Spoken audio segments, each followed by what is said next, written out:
Hello everybody, welcome back to Language, Litigation, and Integration Part 16, The Wandering Philosopher. We're going to pick up right where we left off from the last episode. The stories were just getting kind of long. I'm going to tell some more there, because again, to this minute of this day, I cannot pick up my cell phone and call my brother, call my mother, which are the only two people I've kind of talked to in the past 2 years, without them literally going into rampant denial, blaming me for their insecurities, being so insulated with other people, with their friend groups, with their professional lives, to ever know what real suffering is. And now I have zero people to talk to, zero people to interact with. I do not give one fuck about it. I'm owed a lot of money. Please pay me so I can live my life and feel basic human dignity. People who have never suffered, to get a paycheck and to feel like it is an axiomatic reward for contributing to efficiency. When you can't get a paycheck, when you can't be paid, you cannot wipe that feeling of filth off of your fucking existence. It doesn't matter if you have some chunk of money somewhere. It doesn't matter how much math you solve. It doesn't matter about anything. But the selfishness and isolation and personal insecurities of my direct family, direct friend groups, worthless fucking community, and joke of a fucking state and country has caused me to the point where, again, there's no potential for change. Tens of thousands of people will distribute this video right here today, talk about it, learn from it, laugh, think, grow, change, and I will sit here and I will suffer. I won't be able to sleep for more than 3 hours, I won't be able to take care of my health, I won't be able to make a friend, I won't be able to go on a date. So, just to start there, I mean, it is truly to the point where other disgusting fucking animals, human beings, are taking thoughts and discoveries out of my brain, living their life, feeling peace of mind. You have never met somebody that has not had peace of mind for 5 straight years. Truly the only type of life experience that could, if you want to compete over pain, that could compete with what I've experienced is literally like someone who's been locked in a cage in their parents' basement since literal actual infancy. Obviously, I haven't been locked into a cage, but when you get socially ostracized by your actual whole species, I have a cell phone, I can call tens of thousands of people that have legal obligations to do something today, and they won't do it. There's nothing you can do. Now, the difference is, like I said, I'm not in a cage in someone's basement, I have really good language skills. But someone in a basement, when they're suffering and someone learns about it outside their 2 fucked up parents, well, social services or someone will come and help them. When you're really smart, no one will come and help you ever. And to this minute of this day, I am absolutely certain not a single person, starting with the people that birthed me onto this planet, understand in a functional way when you are, no one looks at an autistic person and doesn't say, hey man, they look at an autistic person and say, yeah, that guy doesn't pick up social cues. When you're on the other end of the spectrum, you're extremely sensitive to social cues. And so, my self-integrity has been so disgustingly just beaten down, and it really gets to the point where, like I said, I view myself as an animal, and I'm completely okay with that. It's not a problem. Pay me my fucking money, and I'm happy to be that scapegoat, animal, stupid fucking idiot everyone tells me I am my entire life. But again, that's just what I deal with every single moment of every single day. When you're a true one-of-one person, like if you take the LGBT community, do those people go through dysphoria? Absolutely. Do they go through dysphoria for other people's insecurities? Absolutely. The level of dysphoria I've been through it's honestly just hard to talk about. You do mathematics for 10 hours a day. Bam, you get paid nothing. Bam, you can't even, I don't view myself as a mathematician. I don't view myself as a scientist. I don't view myself as a musician.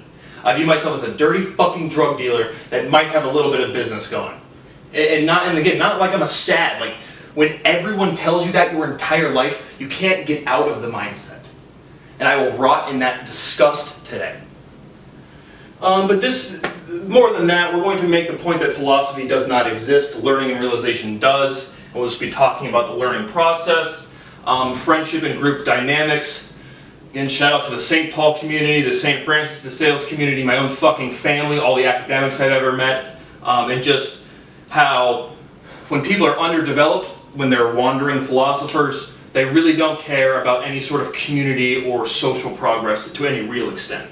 We'll be ranking morbidities. In the last episode we talked about the moment of death, and I didn't really even get down to what I think are what really leads to someone the most relevant factors to actually initiating the dying process. And we'll be discussing vaccines and other points of biology, and then I'll end with more personal denial stories. And I'll just be talking about shame and mockery more. Again, if you want to see denial at face value, I am already suing every major tech company that disseminates information, YouTube, Instagram, Facebook, blah, blah, blah. But if you want to see denial at face value, literally go look at the comments on my Mo-Rila cover by Future, or a lot of the comments on my YouTube channel. I don't give a shit less about people calling me out or telling me I'm a dumbass, don't care at all.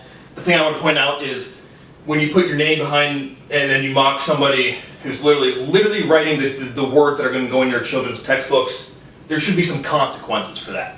So I'm demanding YouTube leave all of my comments and all the comments on my channel up. Let's get started. So like I said, the first thing I want to point out is that a certain level of intelligence, both left or right on the spectrum, is genuinely functionally different. When you are more competent than other people, they simply don't feel sympathy for you. And in my particular case, when you're around pathetic people, they actively take away your opportunities. And they feel like they're doing a good moral thing. And to this minute of this day I deal with, I'm not getting into it super specifically, but to this minute of this day I deal with this shit from my family. I don't have any friends anymore. I don't have a professional life. The state, a bunch of people are sitting behind closed doors right now making the conscious choice to say, yep, Brad can suffer another day, another week, another month, another year. And it's just not going to change. Like I said, you people, the reason, in this, we'll talk, the reason people say, oh, God first, is because, so a couple other little history, religious points, and religion doesn't really exist, not from any one individual. Religion is more of the weird, spooky, goofy response to an actual intellectual. But like you'll see a lot of like Christian people holding up, like racist Christian people holding up signs, or bigots holding up signs saying, God hates fags. And you also hear the quote in everyday conversation that we are all God's children. I'm pretty confident, or all conjecture, that the biological reason that God hates fags, and again, there's zero things wrong with homosexuality, you clearly don't need me to tell you that, but what if our population was genuinely at a point where it could have gone extinct? I'm pretty sure there was a point in like the 400s, like during the translations of the Catholic saints, that was kind of like a thing. Or maybe that was just about the written record. But what if like 30,000 years ago, like the actual population was going, was like on the verge of going extinct, and there was just homosexuals around? Someone saying like homosexuality is a bad thing. What if just in a biological sense, meaning you can't reproduce? And then again, 30,000 years of bam, narrative, bam, gossip. The high school bullshit like everything else, except these people are way fucking stupider. Conversely, we are all God's children, the religious narrative is Jesus is the only Son of God. But the public awareness of we are all God's children, if you were really smart and you were 30,000 years ago, people would probably bring your wives to have you like impregnate them, like honestly. Not that it makes sense, like not that intelligence is genetically guaranteed or even close, but those are probably what happened with those two stories. But getting back to today, bam, we're back talking about intelligence and philosophy. Life is the beginning of a journey, not the end of one. There are no closed systems. We don't know what happens when you die. But to my point that philosophy doesn't exist, whenever anyone's talking about philosophy, they are talking about their literally filtering their own inefficiency, growing their own understanding of the world around them. Philosophy as a structured, I'm going to go study the philosophy of another person. Learning is an individual process. And that's why, like I said, I like seeing Eric Weinstein and Wolfram Alpha, again, trying to derive the theory of everything. Because even if it's not publishable science, it's the best thing to do for your own personal development. So everyone should do that. But like on a Who's got rights, claims to the proofs? All me. But heaven and hell are specific analogies to emotional states. Oh, that test was hell. Oh, hell describes, again, rotting, sitting in other people's insecurities, being completely stagnated because boredom is a fate worse than death. And heaven is the state of bliss, right? You have your girlfriend, you have your partner, you have your boyfriend, maybe your Peter Theo, you have your gay boyfriend's butthole. You have a job, you have some identity, someone's paying you some money. That's what heaven is. Just that productive state when every thought you're making is connecting, and bam, you're just seeing the big picture. Because remember, mathematical realization is literally physically guaranteed to anyone who tries to learn. And then the last thing I wanted to say is another great proof of, I guess not a proof, but a very profound occurrence, is I'm certain dyslexia does not exist. What is dyslexia? Oh, I read words backwards and forwards. So letters represent sounds. And even if you don't speak a language, or you're not familiar with an alphabet, we'll stick to the Roman alphabet, not the Cyrillic or different notation. But if you try to sound it out, like I said, you'll hit a couple syllables correctly, and you'll hit a couple syllables incorrectly. Now here's what I want you to do. Go watch one of my language lessons, but once you have an alphabet, like you know the sounds of the alphabet, so even if you're reading a sentence and you kind of forget how to pronounce it, start with the last syllable first, right? Ent, rent, for rent, different. And you can do it with any language, and if you start with the last syllable first and sound it out to the first syllable, you'll derive the correct pronunciation. So when people say they don't know which way to read, there's no unique languages. Sound is the basis of language. Letters represent sounds, and words are conglomerations of one another. And so dyslexia is kind of like the awareness of you picking up one syllable and kind of seeing it how it's structuring the sound. That's for sure physically what's occurring. And I have which way do people write? And the answer is both ways. They do right, left to right, and right to left. So that first syllable last, that applies to both left and right, and I am not aware of any, I don't personally read or write right to left in any language currently. But those are all true things. Moving on. So now jumping into discussion of group dynamics, just the things I wanted to say here. Alright, we just discussed that the analogy of heaven is feeling bliss. Psychology, that is feeling accepted, is more important than safety. And the example I wanted to use was natural disasters for two reasons. I watched and recommend a movie. I'm not going to reference it that great. I don't know the name, forget it, but it was just like tourists are on vacation in either the Bahamas or some island, and a natural disaster strikes, and it's within the past, 2-3 years, very public. But the two things you notice about natural disasters is psychology, feeling accepted, is more important than safety. When people are like helping, the first thing you notice is once the disaster strikes, all of the racism, all of the bigotry, all of the favorite sports teams, all of your favorite political parties, all of your whatevers, all of that is bam, out the window in a fraction of a second, and the special cohesion is felt. That is what speciality is. When I'm saying the natural tendency for sexual antagonism. Our goals in life are to not die, then to reproduce. Our species is very insulated from actually dying. We get a natural disaster, bam, we're right back to primal apes. And then the other thing I wanted to point out was the same statement applies when people go help each other, right? There's a big flood, they're going to go out looking for another stranded person. Maybe they could go get medical attention for their cuts, they could go find safety and be out of the way, but no, they're going to go look for other people. And that's our sense of species cohesion, special cohesion. And then on an individual level, morality, that is feeling good, is the primary feedback tool for everything. Jobs, sex, realization in general.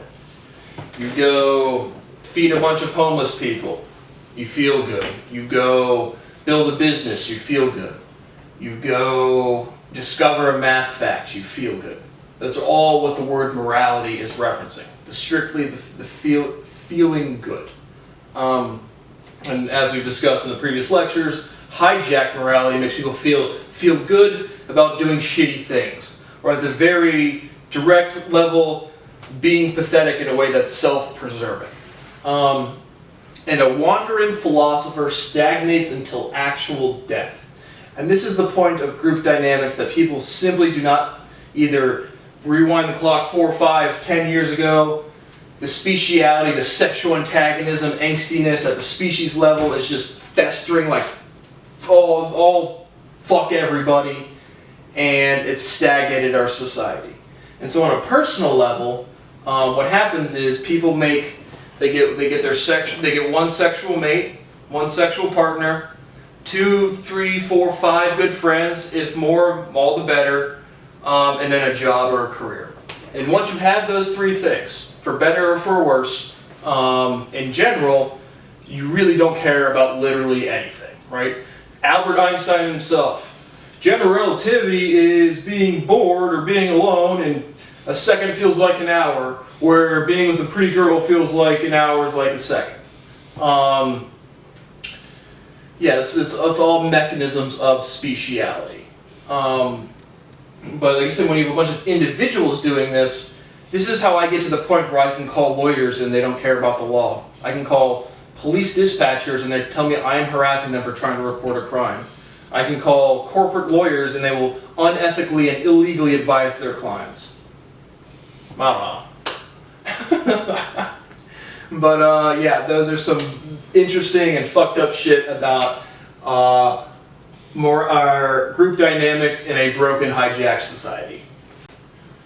So in this section, I just want to talk about ranking morbidities and considering vaccines. Just this is more of just me thinking out loud and brainstorming than really giving you definitive lecture material, but just different things I thought about, and I talked about this in the other lecture, didn't really even get into it.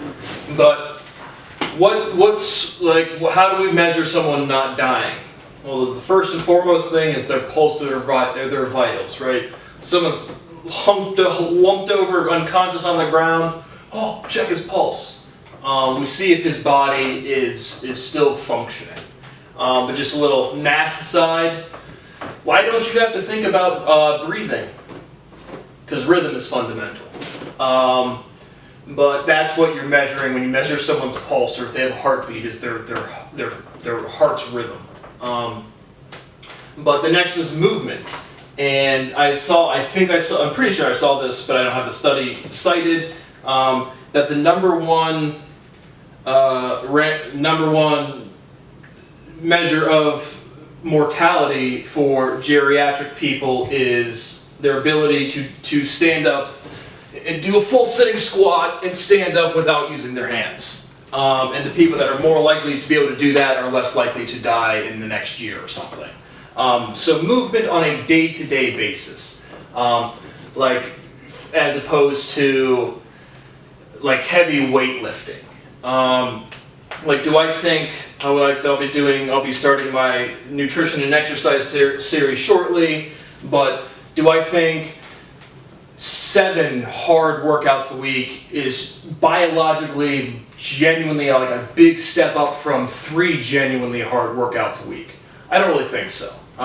It's just tons of open questions in exercise science, not definitive on anything, but like you see David Goggins or the Lex Friedman talking about like extreme workouts and just the biology of how scar tissue exists and how it I don't know if scar tissue is really all of that bad. Like, probably is pretty shitty, but in terms of like, right, if you have a slight pain in your knee, is that really going to cause you to die? No. So I do think like the upper limit of how far you can push yourself is tremendously past what people actually do. Nutrition, I think I think movement in the immediate term, again, does he have a pulse? Can you move? Are you moving? Like those are the your instinctual measurements of consciousness. But I think nutrition on the short, medium, and long term is much more important than actual movement. All things considered, obviously do them both. But again, just brainstorming here. I think this is why nutrition, and then, well, I guess like smoking cigarettes. They say you stop smoking, your chance of heart attack goes down 30% immediately, right? And you could be smoking for 30 years, right? The short-term stimulus, that constant reintroduction of the stress or of the trauma, that always gives your body a new chance to, maybe now I have a heart attack, maybe now I have a stroke. And so even that momentary cessation, it takes a substantial percentage jumps up of lividity. Is again just evidence of the responsivity of the cell's ability to regenerate itself, and I think that's interesting. Diseases and pathogens, obviously, right? You don't have that much control over them, contracting them, but obviously those can kill you. And then trauma, like someone hitting you with a bat, or you tripping and breaking your head open and bleeding out. But I really want to emphasize that movement on a day-to-day basis, just for like elderly people, I think is very important. I mean, for everyone is very important. But I think what movement does is it literally stimulates your cells to go through anaerobic respiration. I mean, living is dynamic. Any sort of stagnation is a bad thing. And then overall, I think nutrition is the number one. Eat well, right? Putting food into your body 3 times a day, whether you're eating a drug or you're eating food, it causes some sort of cellular response or chemical response. So your food is the thing that causes the most stimulus to your body at any point.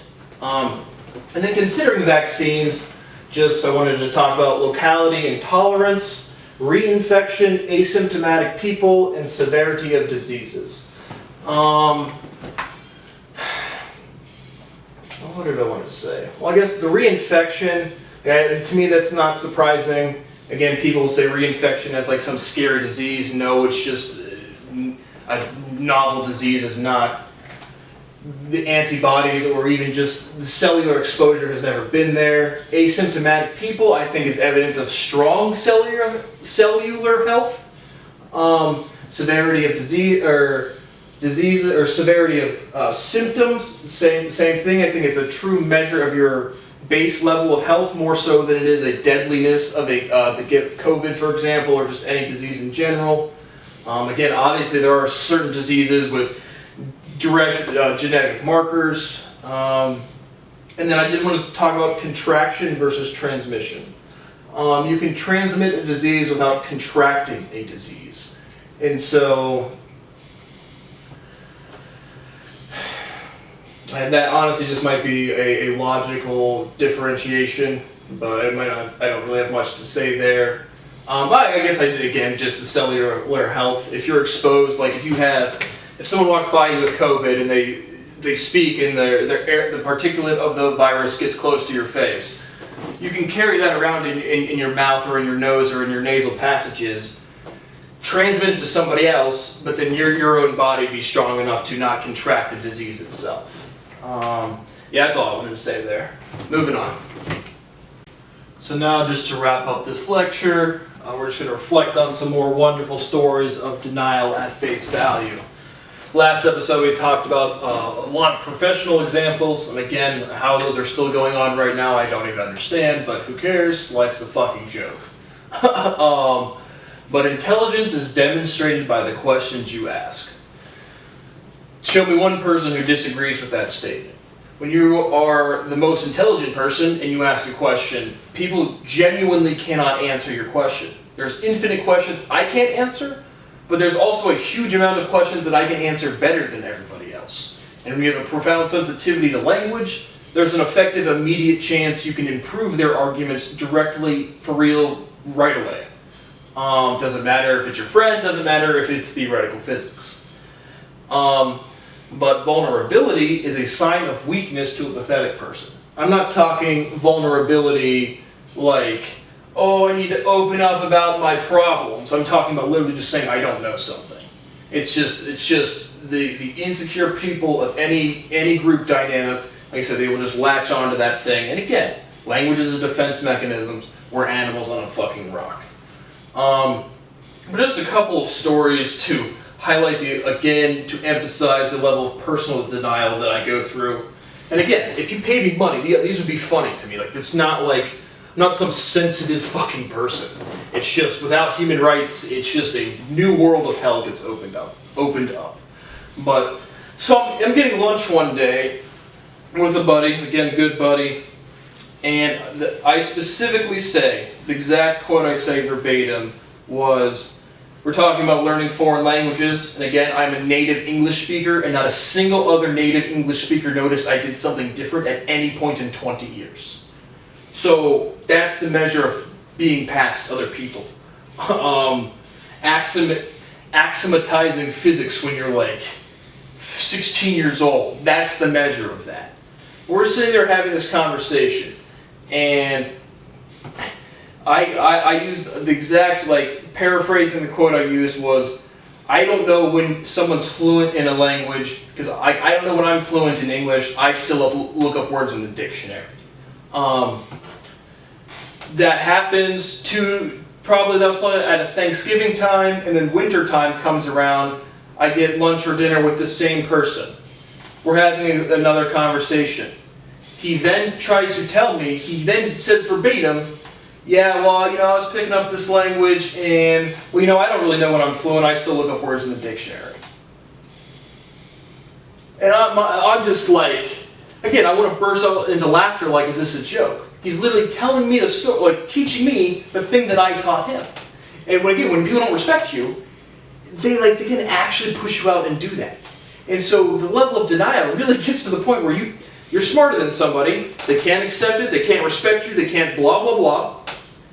But it doesn't matter. If you're really smart, people are going to learn from you regardless. People are mimetic. You don't need to say, here, I'm in school. If someone says something that demonstrates some sort of realization, they're going to remember it. Those are all of those things that stick in your head. Those are all of those little taglines from school that your favorite teacher said, and you say them right back. But it gets to the point where they try to literally teach me the thing that I taught them. And then they get angry with me when I say, don't you remember that I told you that? And then they actually get mad. Well, it's the government. So 2 different stories. Again, one of my old college roommates and just another person that I hung around with in college. Again, since after this fact, since having my family being diagnosed with terminal illness, since having people pass away from COVID, me trying to promote science to be able to tell my family how to take care of their health. 2 different times, again, I got lunch with my old college roommate a couple years ago, and then I was literally just walking down the street and another person I knew ran into them. And they start rationalizing, well, it's the government. The point of as a reason to not publish my paper, to do it when they want to. Same people will go vote Republican, same people will stand up for the flag, same exact people. And so a pathetic person becomes a hypocrite and couldn't even care at all. Ignorance versus arrogance. Ignorance, genuinely not knowing something, is never a problem. Arrogance, acting like it's not or acting like it's someone else's problem, you don't know something, is always a problem. And so they both genuinely start telling me, first of all, well, it's the government. I'm not directly dealing with the government. I don't know how the government fucking functions.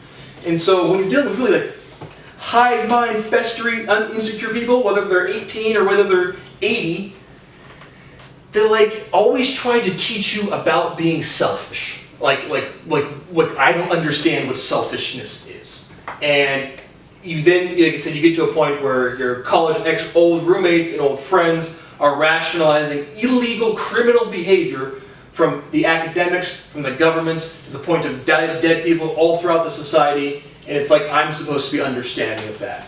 Again, I'm a scapegoat. Beat me with a stick. Get back in your ditch, Brad. Go back in your hole. And then my grandfather's service and family reunion.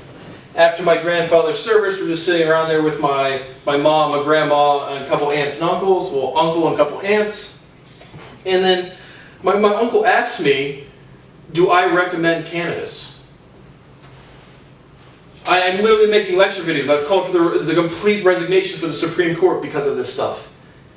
And like, I still can't get this fucking information into my own family's fucking brains. For real. Like, for real as fuck. Yes, my family, everyone should take cannabis as a general health additive. Anyone with cancer should take 300 to 500 milligrams of full spectrum cannabis oil or cannabinoid content daily at the absolute minimum. Today. Fuck the FDA, do it today. Emergency use authorization application for cannabis today. Legalize the Morse Care Act this voting period in the Senate and the House. Or I'm, again, suing everybody personally for the death and suffering of human beings. But again, at my grandfather's funeral, my family's still like not sure what my opinion on it is of science is. We hail America, America, at least I know I'm free. Literally can't take care of the health of my family. And it's not like I'm not proposing some 360 between the legs super surgery, some crazy new invention. Just don't fucking kill people with really ancient fucking insecurities. Family reunion, last story. Both an uncle I haven't seen in years and my cousin's husband. They're like one was talking about trading and the other one was just talking about money in general. And they both kind of get to this point where it's like, well, yeah, you've made a little money, but I know this person who made way more money than you. Like, talking about money is just such a fucking cunt conversation 100% of the time. Like I said, people who don't know how to make money talk about money. But when they're like the Mark Cubans, the Elon Musk, there's a huge substantial jump in finances above your average millionaire. I have legal rights to brand new engines, brand new transfer, which will subsequently be brand new transference of electricity. You can't open your mouth without demonstrating the fundamental theorem of logic. You can't walk around without demonstrating the axioms I put on the board. I have genuine legal rights and lawsuits to get unprecedented levels. There's again a huge jump up from Mark Cuban's Elon Musk to what I'm rightfully owed. And so, and again, like I said, I don't talk, but genuinely, until people pay me, my family's not going to believe that. But again, I don't care about money, you can have it, don't even fucking care at all. Well, actually, no, you can't have it, it's mine, you don't know what to do with it. But my point is there's a real substantial jump up. And when I'm trying to start businesses or just like talking to people that I used to be friends with, like genuinely, the best thing you people could have ever done for your entire careers is just be a decent friend to me. But my family's going to tell me that I don't know how to manage money. And again, I'm talking like a couple $1 billion.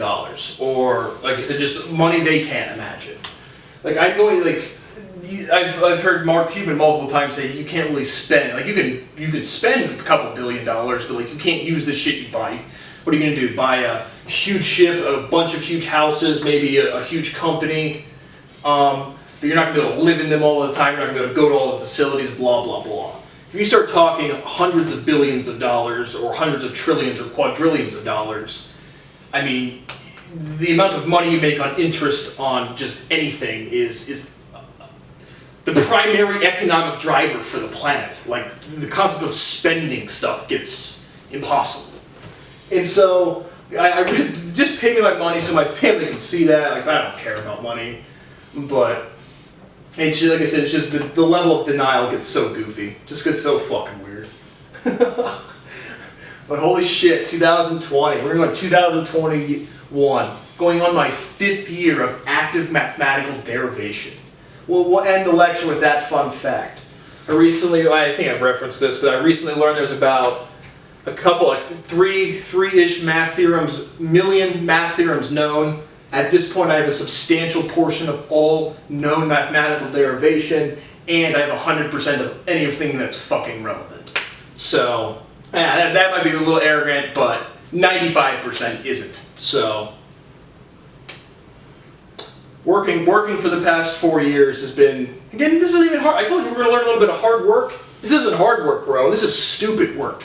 I've done all this shit without fucking human rights. So, I'm going to finish up a proof. Sensorality is almost done. And I'm just going to slap that shit on the interwebs and fuck you people.